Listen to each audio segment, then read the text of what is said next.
السلام عليكم ورحمة الله تعالى وبركاته. في خبر جديد، زعيم البوليساريو يعترف بتورط النظام الجزائري في نزاع الصحراء المغربية.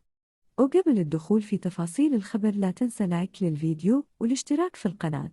اعترف إبراهيم غالي زعيم جبهة البوليساريو بشكل مباشر بالدعم العسكري والسياسي الذي تقدمه الجزائر لفائدة الجبهة الانفصالية طيلة العقود الماضية، الأمر الذي بات يتماشى مع توصيات الأمم المتحدة وقرارات مجلس الأمن الدولي الذي يخاطب بشكل واضح كسر المرادية فيما يخص مسؤوليته في نزاع الصحراء المغربية. وقال غالي في تصريحات صحفية عقب انتهاء الاجتماع الداخلي للجبهة الانفصالية أن تطورات النزاع أصبحت تفرض العديد من التحديات على البوليساريو، ثم توجه بالشكر والثناء إلى الدولة الجزائرية التي تحتضن مخيمات تندوف نظراً إلى الدعم اللوجستيكي والمالي والسياسي الذي توفر لقيادات البوليساريو. وخص زعيم جبهة البوليساريو عبد المجيد تبون بالشكر الجزيل لما قدم لقياداتها من دعم متواصل، الأمر الذي يعكس تطور الخطاب السياسي للجبهة التي كانت تنكر سابقاً الدعم المباشر للجارة الشرقية، وبالتالي يتأكد بالملموس أن الجزائر هي الطرف الرئيسي والأساسي في نزاع الصحراء المغربية.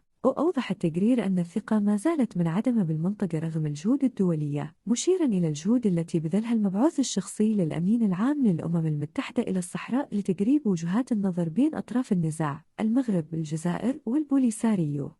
وفي النهاية أتمنى تخلوا رأيكم في التعليقات، ولا تنسوا الاشتراك في القناة.